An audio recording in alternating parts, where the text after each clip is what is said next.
Thank you. Yeah, it's really, I've got a lot to talk about. Bermuda, you came up from Bermuda? How long does it take to fly from Bermuda? About an hour and a half. It's that fast? It's just off the coast, really? 600 miles off the coast of North Carolina. How far are you from Watlings Island or San Salvador? Have you ever been there? I don't know how far away I am from there, but I suspect at 1,500 miles. Okay. Well, that's good. Well, I'm really looking forward to talking with you. It's really good to welcome you to our mini studio. And welcome very much to Conversation. It's a pleasure to welcome to the program John Milligan-Whyte. And John Milligan-Whyte is visiting, I think it's here fair to say, Gotham City, anyway, New York. He's based in Bermuda, and he's got a very interesting life story to tell, and we're anxious to get into that. And John, welcome very much to Conversations Manhattan Network. Thank you. My pleasure. I wonder if you could, we've got you down in the title as being involved with a law firm, Milligan-Whyte and Smith, and also a Core Capital, I guess a venture capital company out of Bermuda. But I wonder if maybe you could, because we got 58 minutes, maybe you could share your own personal background, where you were born and raised, and we can take it from there, and then we can have a conversation about your background, your life's experience, and the state of the world and so forth. But would you share your own personal background, please? Yeah. I was born in Pasadena, California because I wanted to be near my mother. And that was in 1952, about 3 trillion seconds ago, or 1,845 days. About 4 years before I was born, my father was giving a speech. And the last line in that speech was, "And freedom is not free." And my mother, who was 14 at the time, turned to her mother and said, "That's the man I'm going to marry." Really? Yep. 14, right? Huh? And when she was 18, she did. I'll be darned. Much to her family's chagrin. But oh, really? Anyway. How was it your father was giving a speech, and who was he giving a speech to? He was giving a speech to the young Democrats of South Pasadena, which was quite an achievement because he wasn't American. Really? Well, good for him. Yeah. He was from a place called Lancaster, Ontario, and he had traveled to California and was managing the radio department in Vroman's department store, which was not exactly what my mother's mother thought was a suitable sort of suitor for the eldest daughter. But the eldest daughter saw something in him, and been known to happen like that. It does, yeah. It's not even explicable sometimes. It's amazing. Yeah. But anyway, your mother, on her side, she was Pasadena bred? Yep. Her father, I was born in her father's hospital, St. Luke's Hospital in Pasadena. And he had founded that with the Sisters of Orange right after he got out of medical school. And he had applied certain theories that he had about life, and he really believed that if you were smart enough, and all you could, and he didn't have to be feared, you could simply be loved, and if you were smart enough, that would be an effective strategy, and to be loved. To be loved. All right. Yeah, it's interesting. Yeah. Some people would rather be feared than loved. A lot of CEOs would, don't they? A lot of control freak kind of minded people think that way. The problem with being feared is that you can't build collaboration. You can only have power as long as you're capable of generating the fear, and you tend to generate a lot of rebellion and resistance. The problem with wanting to be a saintly genius and just be loved is that people think you're foolish. Yeah, or naive. Or naive, or stupid. Or don't understand human nature really wants leaders that are strong and... Yeah, and that they can have your lunch. Yeah, right. Yeah, I know. Well, it was an interesting philosophy he had, and she was raised in that, so... She was raised in that. And then you were raised in that family setting, and it was was it a rich intellectual environment? Because I know you've made a lot of intellectual achievement. But was it a rich family environment? You talk about social issues around the table and so forth? Well, my mother died soon after I was born in a medical accident in her father's hospital, where he was the fellow that had chosen the intern and trained the intern and was responsible for disciplining the intern.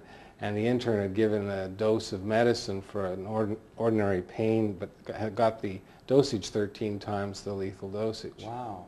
Okay. That's really sad. Yeah. So, to me, that became a very interesting critique of my grandfather's philosophy, that he wanted to be loved and he was smart, but it was unable to protect his children, himself, his wife, or even his own values. Because what happened really was a critique of all of his values and the things that were of value to him. Okay, how do we address that in a philosophical sense? They now have, we have that problem still in the medical world. There are a lot of people who die needlessly within our medical facilities. There are mix-ups and so forth in there. Think technology could come to the aim? Could we get a more carefully calibrated safeguard, fail-safe, what do you call it, redundancy systems to protect against something like a 13 times I don't know. Dose to somebody? I think you can probably reduce the incidence of human error, but you can never eliminate it. I think it's not a question of how long you are alive, it's a question of whether you were ever alive. And I think that on that standard, as much as I understand my mother's life, and I think I understand it pretty well, it was a very full and complete life. Now, she died when she was 21. My father died of Alzheimer's and brain cancer when he was 78. I think that both those lives, somehow the way I look at it, come out equally on the scale. It's a question. Socrates said that philosophy was about learning how to die, and I think what he meant was that if you can come to terms with life, if you can accept life, then you can accept death as a natural part of life. And my perception is that she was very complete and happened to be one of the ones that happened to die young. But if I died tomorrow morning, I don't think it's a big loss. I think it's what I've done in the time that I was alive that's important. I think people look at bad things happening to them as if there's some way that they could ever avoid bad things happening. To do that, to have that assumption, is to doom yourself to come to the wrong answer. Inevitably, you're going to be destroyed. You're going to lose everything you have because you're mortal. So the question basically is not trying to avoid bad things happening to you. It's learning to accept your joys and your sorrows equally. And if you can't do that, then I don't think you can be either successful in your own terms or happy. Be able to, your successes and your... You have to be able to learn to enjoy your joys and sorrows equally. It's a little difficult to enjoy the sorrows as much as it is. It's easier to enjoy the joys. I could ask you about something that you found extremely painful, and 4 or 5 sentences into your answer, you would realize that it made you what you are today, that you could not understand life without those negative failures feedback, in education. Negative feedback and that kind of thing. We need the negative feedback. We can't have all positive feedback, I guess. And also whether or not, whether the mortality question is there, whether or not we're able to... Mr. Kurzweil seems to be thinking, come the singularity, we'll be instantiating ourselves into computer systems, our consciousness will live forever, that kind of thing. But these are all philosophical things that are interesting, but maybe you could move along, because I know you've been involved in law, and you're a lawyer. You went to university, if I understand right, in Canada? Yeah. Did you go to undergraduate school in Canada as well? Yes. I was a very poor student. Poor student. Yeah. Because smart people think they're stupid because they can't think of any question they can satisfactorily answer. And stupid people think they're smart because they can't think of any question that they can't satisfactorily answer. So I was not very good in school. You were not good in school. Is that in the graduate, I mean in the grade school, in the high school? It was a subjective perception that I had. I see.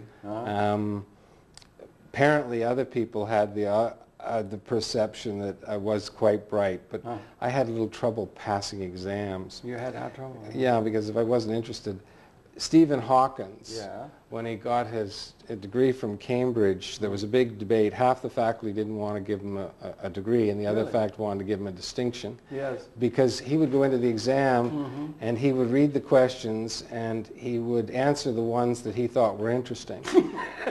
And if none of them were interesting, he would say, none of these questions are interesting. What you should have asked is this. And then he would proceed not to be able to answer that question. Oh, boy, I'll tell you, you're just doomed, right, in that kind of an attitude with the systems that way. Bucky Fuller, who was one of my heroes, he got thrown out of Harvard.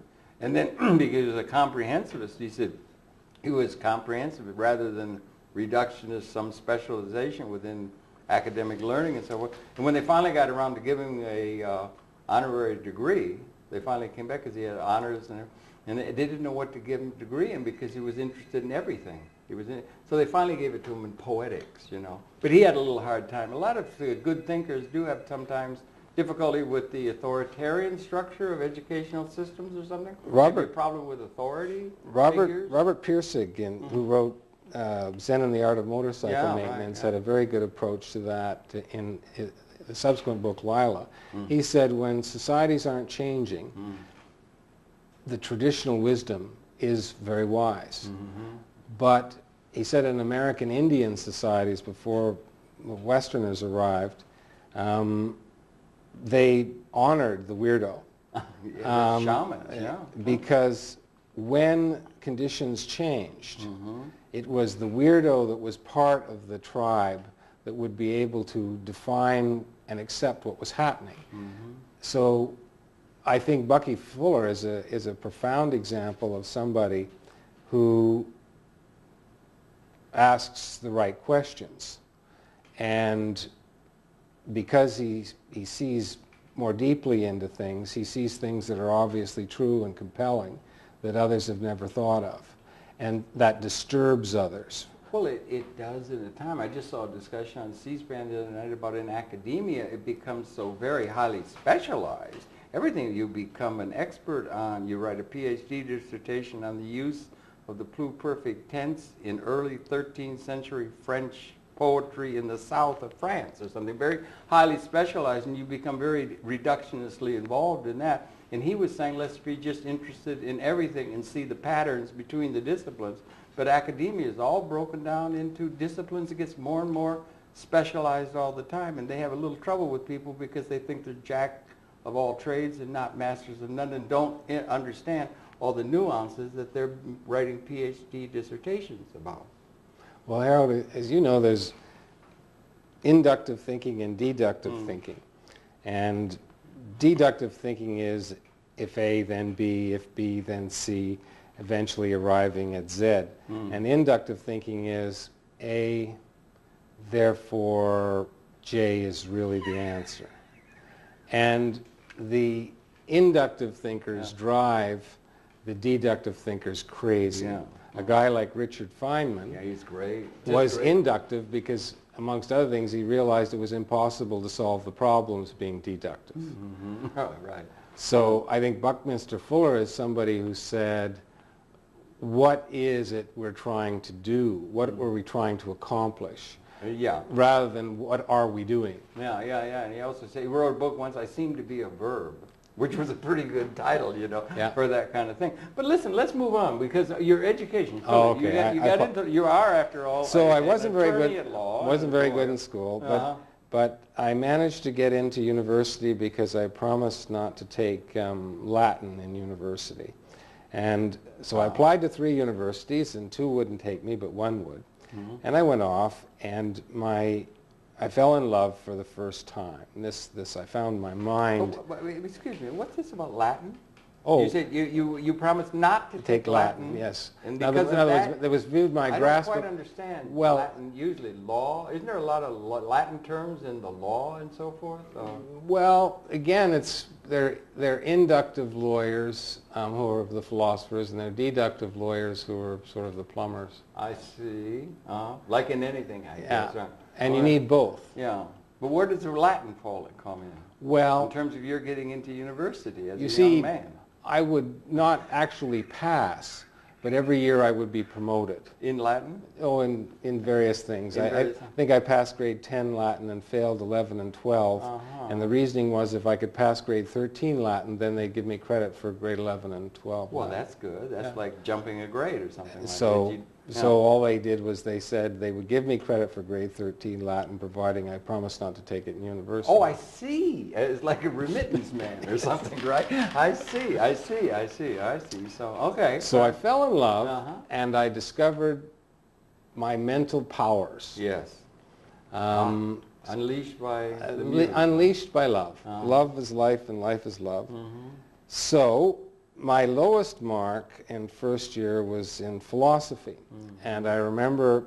This in university? Yeah. Undergraduate? Undergraduate. In Canada? Yeah, okay. at the University of Toronto. Okay, Toronto. Philosophy 110, and we came across Socrates, and if A, then B, if B, then C, if C, then not A. And I realized that there was some sleight of hand going on, and I wanted to protect myself from it. Okay. So I took nothing but philosophy, political philosophy in particular, because I wanted to know what a human being was, what the nature of a good society was, and what the nature of social progress was. Yeah, those are pretty big questions, yeah. Is there any purpose? Yeah.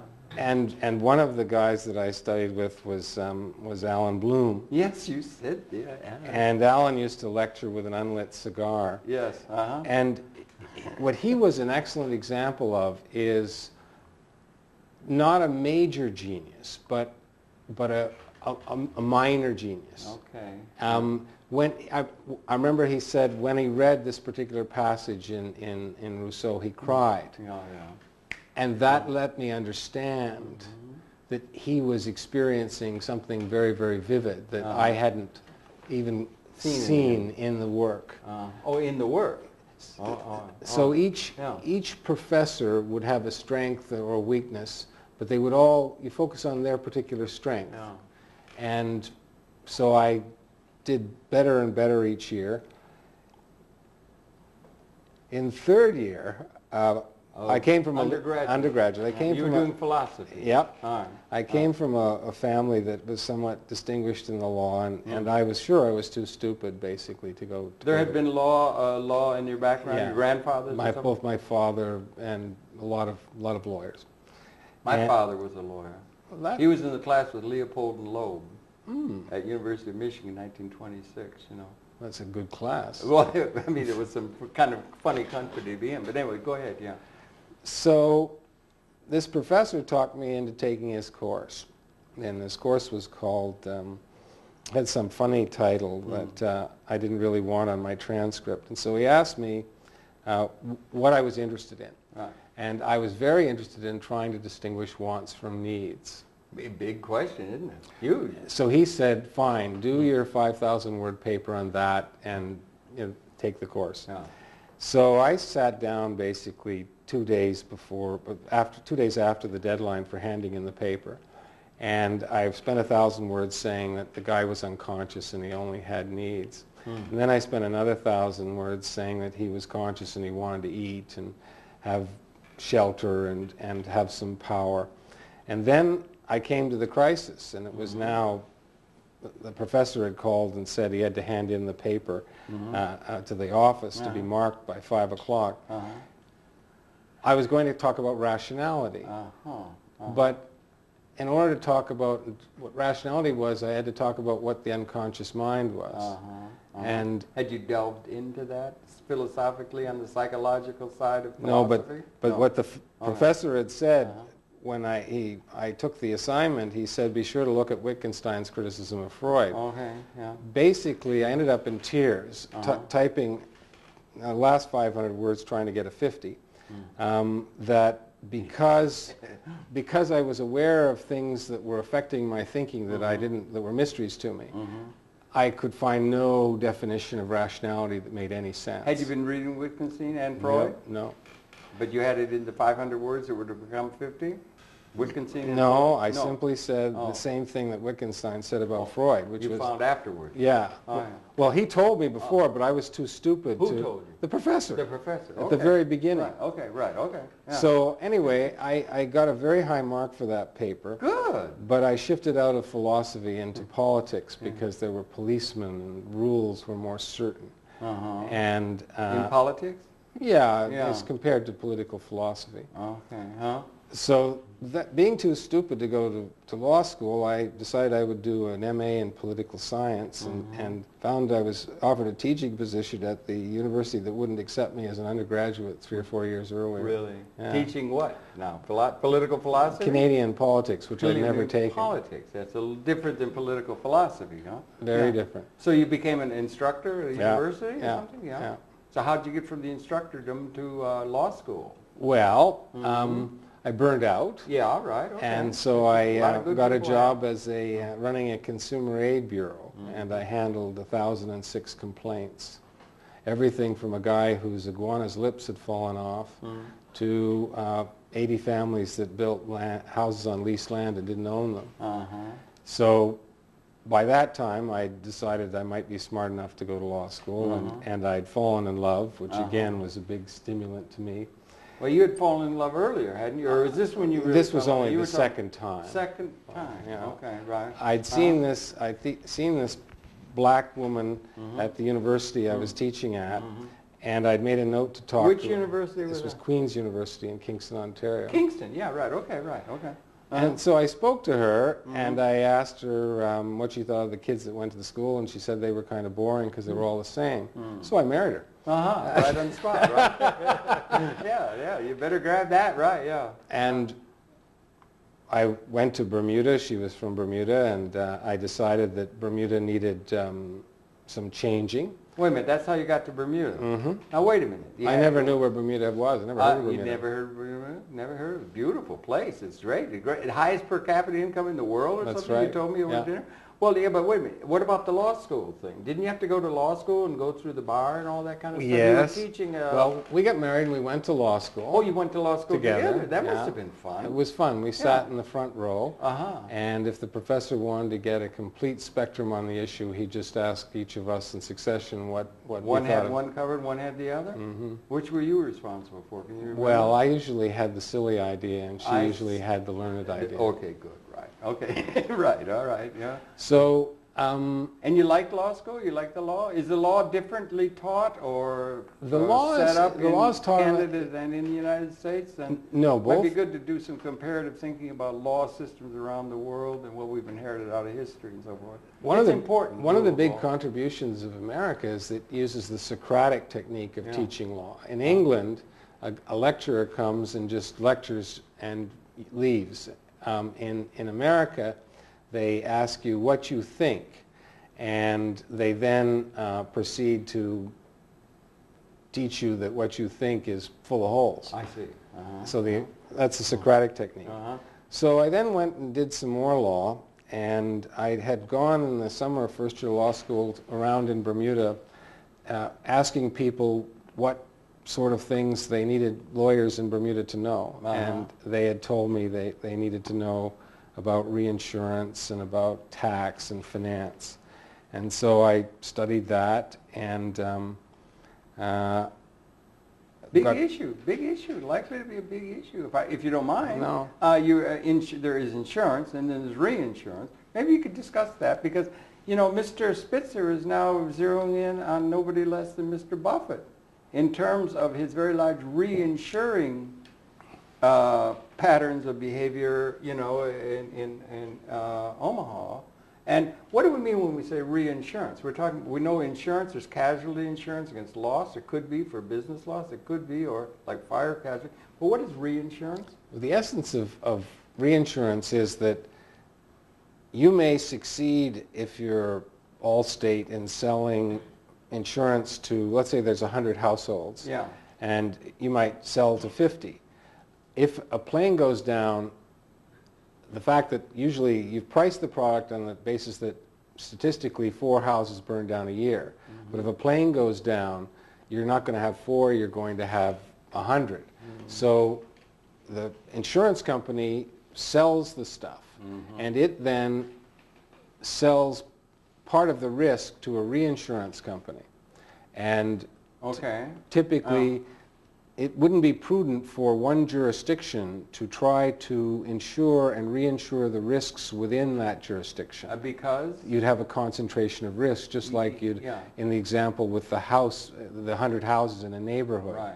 So the business, about a third of every dollar, America, the American companies like General Re, Mr. Buffett's company, is only a tiny compared to the German and the Swiss companies. Really?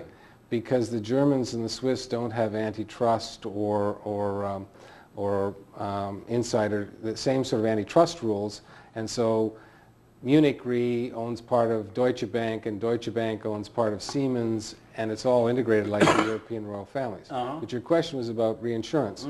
So you have basically, where I come from in Bermuda, for example, two Bermuda companies had actually modeled what the loss exposure would be for two jets going into the Twin Towers. And one paid something like $500 million, and another paid something like $600 million. The concentration of capital and ingenuity in the Bermuda market in terms of reinsurance is really colossal. There was $40 billion invested in new reinsurance companies in Bermuda in the last 2 years. Really? Yeah. Okay, that's really, and this is all private sector. And a lot of the losses on the Twin Towers is being paid for by Bermuda companies. Oh, really? I didn't realize. And they just wrote checks. So we have insurance, and we have Maurice Greenberg now. I think he just resigned from me, and so we have an insurance industry, extremely important to the operation of the economy. And then we have reinsurance industry. Yeah, it's the analogy would how much be, is it important in terms of the financial health of the United States, or let's say even the world economy? Critical. Where does it fit Absolutely in? critical. Yeah, it seems that way to me. And you're an expert in that, right? Well, I've been accused of that. Okay, right. But maybe you could help share us, because I think it might be more important for people to understand that than we think.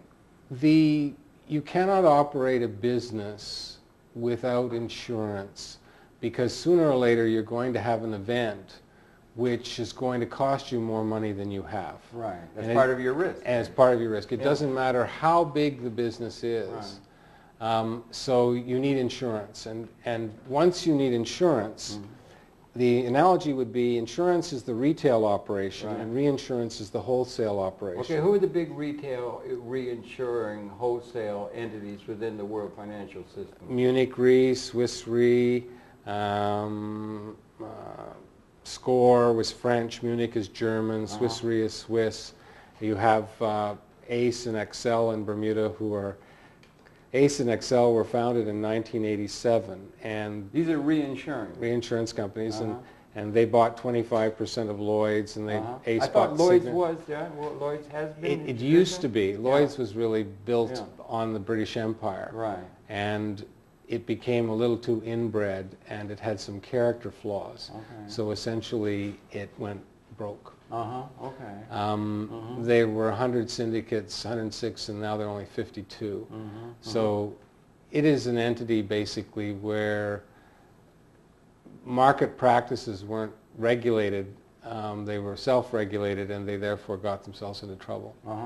But power corrupts, and absolute power corrupts absolutely. Well, if I'm not mistaken, I think it's important that Lord Acton said power tends to corrupt. Really? Oh, yeah. That's very important. It tends to corrupt, and absolute power corrupts absolutely. I'm almost certain if you go to Bartlett's, you'll find that the tens is in there. Thank you. That's very important. It's worth looking up. Yeah. We'll go to Google. We'll do it. Yeah, we'll do that. But anyway, but the reinsurance, reinsuring, let's see, we have a thing, derivatives, swaps, we have derivatives, and there's a thing to deal with risk that the bankers use and so forth. Does that tie into the insuring of loss against a casualty loss and some sort of a business proposition in any kind of important way, or am I off base?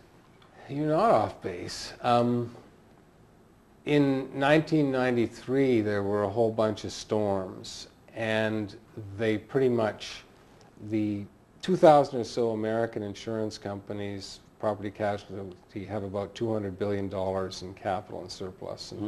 And between 1974 and 6, they lost 9 billion, and then 84 to 86, they lost 26 billion. That's big money. Big money. Yeah. They lost 93 billion. And September 11th, they lost 100 billion. So Yeah. what they invented after the 93 crisis was ways of taking the risk that there'd be a hurricane, for example, in the Northeast, and turning that into something that could be traded in the financial markets. Really? Okay. Yeah, okay. Trading off risk. Yeah. In the markets, yeah. But now how does it relate to what they call derivatives? That's done for currency exchange fluctuations. It's a derivative in the sense that I'm a speculator in the commodity markets, and somebody comes along and says, how'd you like to bet that there's not going to be a major hurricane in the next 3 months that wrecks New England? And if you want to bet an exposure, let's say, of $100 million, and we'll give you a premium, let's say, of $10 million, and it's pure profit if there's not a hurricane. But if there is, you've lost a lot of money. So that's really a derivative from actually insuring against the loss. It's widely used by bankers now? Yeah. I've had some bankers say that if you didn't have some derivative clause, you could be sued for malpractice. Is that going too far, I presume? I But think it's becoming a standard part of the banking procedure. Derivatives provide flexibility.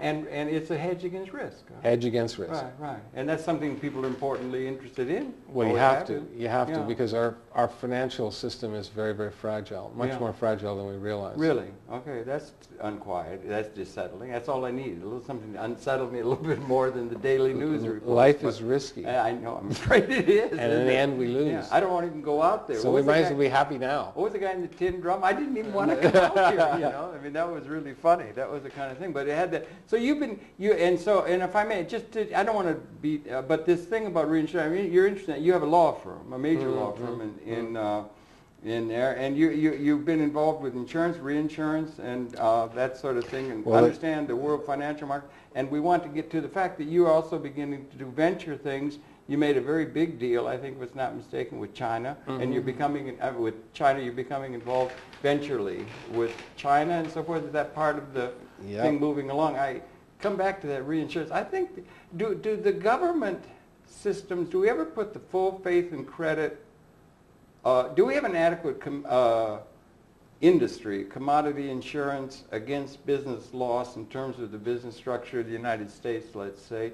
And has there ever been a government, a system, if they have some sort of a system where they're going to disseminate ownership widely and get away from venture, they're going to, you know, things that are very secure and so forth, but they could have issuing of stock more widely than we have. And has there ever been a government that has a reinsuring agency to back up an insurance industry against business loss, or is that something that's reaching beyond what we have? No, you have that. You have that. In the Mississippi tends to flood. Yeah.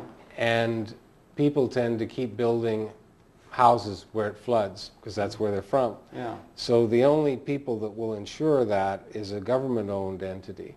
And similarly, after the collapse, you can appreciate with a $110 billion loss in the World Trade Center and the type of capital base we were talking about, many insurance companies wouldn't provide terrorism insurance unless the government came up with some sort of scheme that it would somehow backstop that.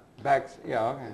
Now, that was part of your question. The other part of your question is wider ownership of the stock. Yeah, whether that's something to be lauded. I think it is. You know, well, I think the ownership is too narrow. In China, basically, at one point, everybody owned the insurance companies in China because they were state-owned, and of course, there was no private property. So there's a real wide distribution of ownership. Right. Yeah, but that's a little different. That's a little different than when you have a private sector and private property or system built upon law. That's why I was looking at the American system. We do have a concentration of ownership of capital assets in our economy, and we have had throughout all the time. And we have a technological system that's coming that may be displacing of labor. We have a labor theory of value informing our economic philosophy.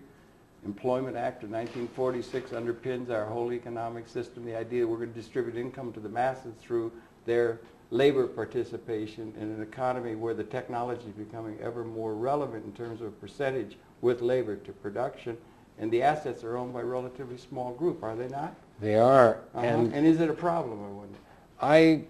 There's a book called The Power Elite. Right, Bill. Yeah, which was a big focus of mine in first and second year undergraduate. In that philosophy thing? You're getting into political philosophy. Power Elite. I bet you did read a little Wittgenstein. I didn't. Later I did, but nobody can quite understand what he was saying. You weren't doing even in the dead of the night, a little Wittgenstein at night? No. Under the covers with a flashlight? But let me touch the point. The reason I was emphasizing how stupid I was is because I found when I got out of law school that within 4 years of entering practice, I was considered as smart as there was.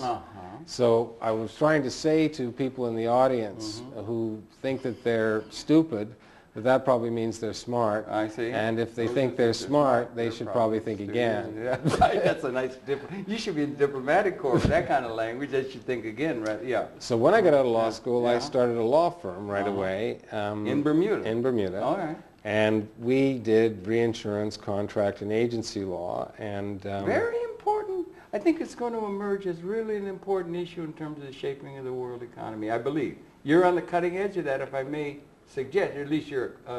I've seen the cutting edge. You've seen the cutting edge. I live close to and you're in affiliation with the cutting edge of that very important issue. Yeah, I think it's going to become a that's definitive true. issue for setting up the financial system that's going to operate this planet. There was another aspect of your question about these two things tied together, the power elite. Sorry. Let's take a simple family. Okay. Let's go back 6,000, 11,000 years, 12,000. They're hunter-gatherers. And there's dad, uncles, aunts, and children. Right. Amongst those children, hopefully, some of them are going to be smarter than others. Figures, yeah, I guess. And those smarter ones are going to be useful in dealing with other groups of people competing for survival. On the other hand, those smart ones are going to have to get collaboration from the not so smart ones within their family. So in the Second World War, when somebody comes along that wants to take what you have, you get the smart ones collaborating with the not so smart ones for a common cause. Tito. Yeah. The French resistance, or So- the United States of America. So if there's an unequal distribution of ability, Yeah. then, and that's hard to avoid, and if we, Well, yeah, okay. then the question, and America has succeeded in to a larger degree than many other societies in making opportunity more available in the sense that there are public schools. Yeah. And 1,000 years ago there weren't any public schools. History's a nightmare. Right. Oh. So I think the problem is you need those very able people. And I think the American Constitution was a very brilliant attempt to define the collaborative relationship between the most able and the least able, and to endow the least and the most of them with the same sort of rights. And it's interesting that you mentioned Mr. Greenberg. He's just retired.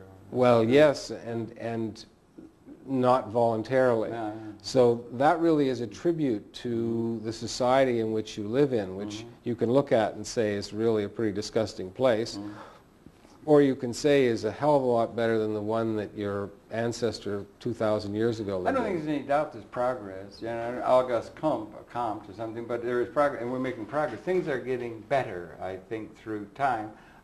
We had a feudal system that held for 700 years in Europe, landed through states. We had finally came to be the divine right of kings. And then we had the Scottish Enlightenment, and there was a constitution here, and then they informed the allotment. And they had a revolution in France that overthrew the order that was called legitimate, the Ancien regime that had held for so long. because the zeitgeist, the time, the Industrial Revolution was coming, the situation was changing. Do you think that we now, Mr. Fukuyama has written a book called The End of History, saying that we've defeated the Soviet Union, the Soviet socialist threat to the capitalist system, and that it's the end of history. The title of the book is The End of History because it's all over now, and that we have a system that's in place that's going to be able to be manipulated, use something, but we have a system that's in place headed by the United States, the World Financial System, International Monetary Fund, Bretton Woods, the ideas, philosophy, that we have a system that is going to be able to bring an appropriate ordering of the planet that the future calls for or allows, or do you think that we're still in for a qualitative transformation in understanding the system that we've evolved within? Are we perhaps in a situation where we have a modern day Ancient regime who thinks they have a system that is in good from now until the end of time, or are we in for qualitative changes in terms of understanding some new liberating order that the technology perhaps is bringing as we come into the post-industrial age? What do you think, just generally? I think the short answer is yes, I think that we are going to evolve. The bad part of the answer is that we live in the age of species-lethal weapons in which we have the power with our weapons to destroy ourselves. For the first time. For the first time. For the first time in 200,000 years of our existence, we've reached a point where we finally are so clever that we can wipe out our whole species. And any single person who's angry about something can destroy the entire species. Yeah, it could set it off. No, it could do it. Well, we could have, if we had been able to somehow convince all human beings in Cro-Magnon caves to stand up with one another with a spear and stick it in each other's heart, we could have done it, I guess, but we could never have managed it. But now within systems interconnecting alliances and with hatreds and with this kind of thing, one person, not only a person, certainly a person in high authority could, set off weapon systems that could destroy the system. And we couldn't do that as recently as the Second World War. My understanding of September 11th was that the intention was to put a plane into the Capitol building, into the World Trade Center, and into the White House. Those people wanted to get respect. Mm-hmm. They didn't really want to harm us, because if they'd put those planes into 3 Mile Island, there would be no global financial system. You think 3 Mile Island would have done it, huh? No, you have to put your planes into the disease control centers and into the nuclear reactors, mm-hmm. and we would be having a Stone Age life right now if we were even alive. Stone Age. Nuclear reactor. We had Chernobyl. We just survived. We had Chernobyl. Just put a big plane into 3 Mile Island. Uh-huh. And there is no more 20th century economy. Okay, that's interesting. What are the ramifications of that? Why? Why would we not be able to survive that way we survived Chernobyl? Knocking down the two towers mm-hmm. almost destroyed the Western financial system because of the fiber optic cables under them. Okay. If you put an airplane into a nuclear reactor, you basically destroy the northeast of the United States as an entity that can function. No food comes into the city. People die either very quickly or very slowly. People are living in Chernobyl now. Chernobyl wasn't a full meltdown. Mm-hmm. It wasn't a plane going in and ripping the thing to shreds. So my point is... But it wouldn't result... If they had a plane hit Chernobyl, it wouldn't mean at that point the end of the species. There would have to be, that would trigger something. Chernobyl wasn't in the northeast of the United States. That's true. Yeah, I know. Okay. If you obliterate New York, mm-hmm. you pretty well obliterate the global financial system. I don't think Mile Island would obliterate New York even. I don't. But these are niceties, right? I mean, in a certain sense, arguing. But we have weapon systems. Well, I also said disease control center. Yeah, right. Okay. Right. So you've investigated this, mm-hmm. and you think that we are in a point where... given continuing path now, are you optimistic, pessimistic for the human prospect? Do you think we may be, in fact, as we come to this kind of point at that time, and you and I are sitting here talking, that we may be at a point where we're going to be able to witness the end of our species in some sort of a mass kind of drifting along with things rather than adopting changes that we should be making in order to try to avoid that, and maybe even realize something new like liberation in a way that is historically unprecedented? Or How do you see things in that large canvas? I think our extinction in your lifetime or my lifetime is probable, but I don't think... Probable, not probable. possible. Probable. Probable. You do? Virtually certain, but... Virtually certain. Virtually is really certain. more than probable. But even. I do not think we are going to become extinct. I think we will be able to solve the challenge. Okay, you think we're going to be able to solve the challenge of extinction? Of extinction. We have the extinction possibility at our hands is new since the Second World War within our lifetime. What adverse scenario has occurred in terms of your thinking ontologically or in terms of the whole structure of the evolution of events on this planet that is on the living side or on the positive side is as existentially significant in terms of coming at a conclusion that can lead us all into a pattern where all people, a living pattern can be realized, has occurred, that is equally existentially significant as the fact that we've reached a point of weapon systems that we can destroy the whole species? Well, I think we have a common problem. Okay. The common problem is that any single person can destroy not only the species but all of us. So when somebody comes close to doing that, the fact that we have a common problem will focus the attention basically of people who are positive. The only way you can control policing and politics are always local. In societies that are just tribes, everybody's related to each other, and if conflict, they don't have policemen, they don't have laws, they have customs. Family, So when we get the message that because we have invented weapons, and we've always in our species used the weapons that we've invented. Unfortunate precedent. We don't want to go along with precedent necessarily. But I think you see in history where people confronted with a catastrophic common problem can collaborate rather than competing in dealing with that problem. In other words, the problem creates the type of enlightenment that you were asking me could come into existence, in my view. Okay. Do you think we're sufficiently awake to the need for that now? Do we get vision from our political or even our business leaders? You're involved in the financial organization of the planet, getting involved in China and so forth.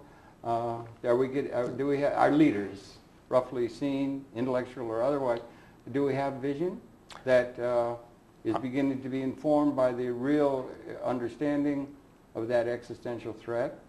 Or what are your thoughts? Do you think we need an alarm clock to wake us up that there's something new the short answer is I'm not aware of any of our leaders that have addressed the real issue, which is that our technical ability threatens to destroy us in the normal course of conducting our political and military affairs. In the normal ongoing course as we're going along somnambulistically, doing things in the same old way like Louis XVI did, and the times have bypassed them and called for something really brand new or new, some sort of a new transformative pattern. It seems to me if we could come to something like I've told you at dinner time, I think we've transcended scarcity as an ontologic reality. Big difference. We've been fighting over scarce resources, and now it's a matter of just setting up, technologically augmented system. We could provide for everybody within a context that is unprecedented enough to where we might actually have transcended material scarcity out of history, where we fought. That's something that could be put on the chart as something we could consider in terms of our policy decisions and so forth, and also things that could serve the masses of the people rather than just serving the vested interests of those at the top, which has been the case over most of human history. I think your example of scarcity is very well taken. My understanding of it is that McKinsey and other people have studied it, and they've come to the conclusion, and China's an excellent example, that not only will the productivity go up, but we in America will not be able to be as productive, nearly as productive, as people in the currently developing world. China being a major example. China has traded with America for 25 years, and it now produces 31% of all consumer goods in the United States. 12% of it goes to Walmart, I think. And if I'm not mistaken. And it's only using 30% of its population. All right. So it is a permission society, and we are a rights society, and we can't compete.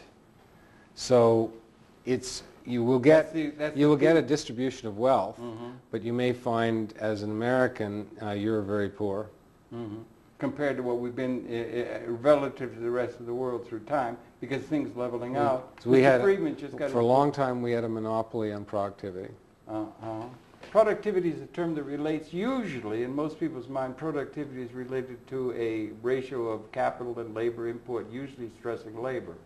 Because we have a labor theory of value that informs almost all economic theory, whether it's Adam Smith or Ricardo or Marx or Schumpeter or Van Hayek or Keynes or Friedman, whoever it is that's informing the political process.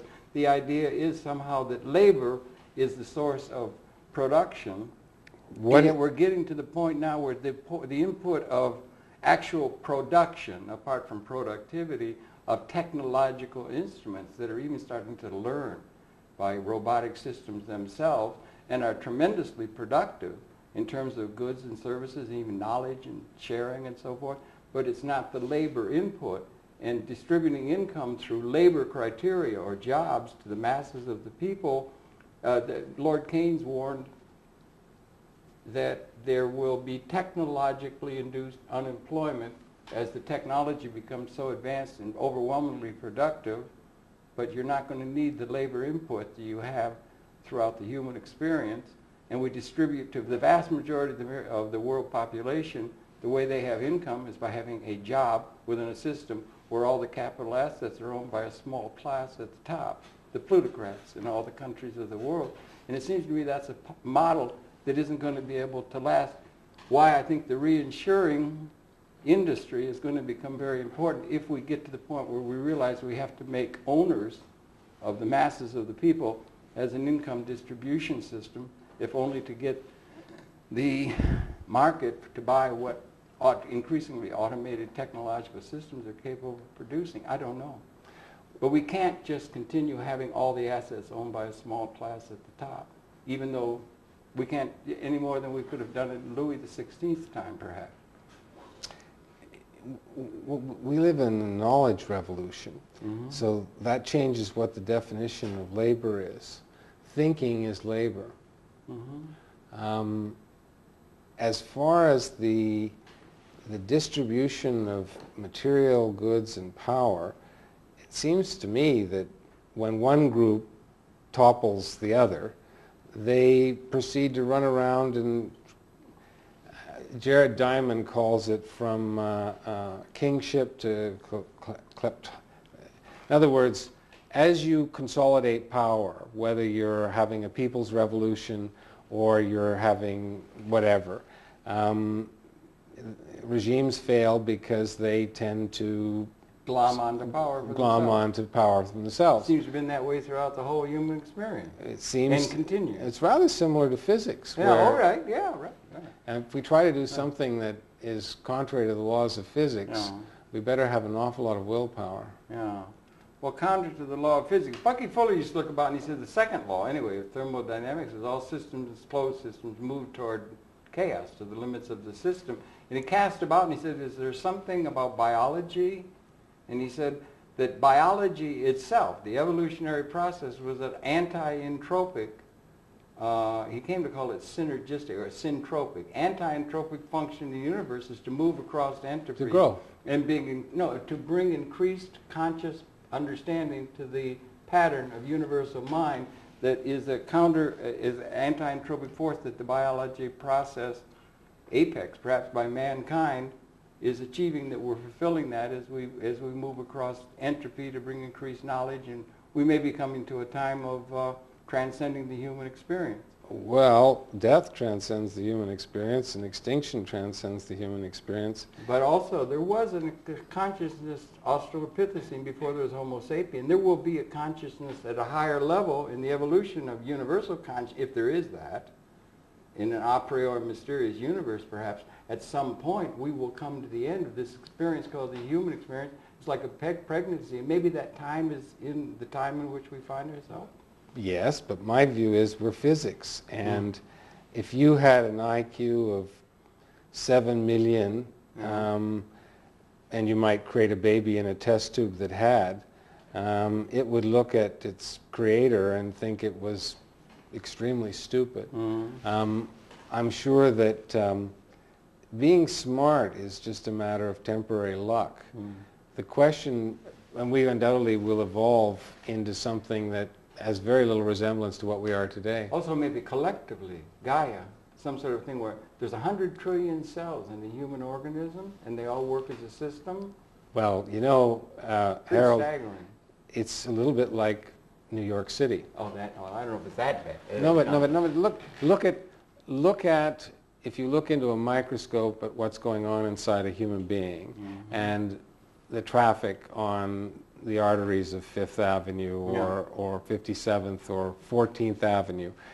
It really, you see in this city, and the fact that the city functions. Yeah, amazing, yeah. You ever see it from an airplane? It looks like arteries. No, but it does look like arteries, but it functions. You got up this morning and you did something, and another 6 million people or so got up and they did something, and that meant that we had dinner tonight. Yeah, right. That's right. It's really beyond human comprehension. Yeah. So we're all really small little corpuscles in some larger organism. Perhaps the whole human race is just a sort of a fungus. Well, it might be the human race. The Gaia tries to see a virus of some kind. Well, maybe it could. On a speck of dust. I see, a mite. Yeah, but Gaia tries. But a learning mite. Yeah. And we're here, and we're conscious, and we're taking the measure of the universe. We're coming to where we understand things in a very comprehensive way. And we're having fun. And we've got a technological augmented capability where we get transcending, where we can have everybody involved in a conscious way without it being zero-sum, where in order for some to be well off, others have to be not. So that might be a luxury that's available to us. That's very, very interesting. This zero-sum is, of course, meaning that if I can't have lunch if you have lunch because I have to have your lunch or you're going to eat mine. Yeah. Your end of scarcity point is we can both have lunch. Yeah, and we all can. And it brings up a whole other dimension, but all our institutions were formulated in the context out of the nightmare that history has been compared to what the future augurs in a positive vein, and it's working toward that to avoid the distinction of our species that seems to be the major challenge of the time. But one of the problems is, even in the laws of physics, we run out of time. We've run out of time for this program. Thank you. Sorry, it was really nice talking to you. We just touched the surface. It's your pleasure to have had the perception. John Milligan-Whyte, and he's got, we'll give you contact information at the end, and we invite you to tune in. We'll be coming back again tomorrow. John, thank you really very much for coming, and great pleasure talking to you. Let's hope this is the beginning of many conversations we might have on the important subjects that are. Thank you, Harold. I've learned a lot. Well, I've learned a heck of a lot, and we got more to do, and I'm looking forward to reading a lot of those papers. So we run the credits in, please. And so I would run out of time. Well, I wanted to tell you something about this notion that the whole notion that I had this feeling for 45 years let it go. that this was an imperfect world.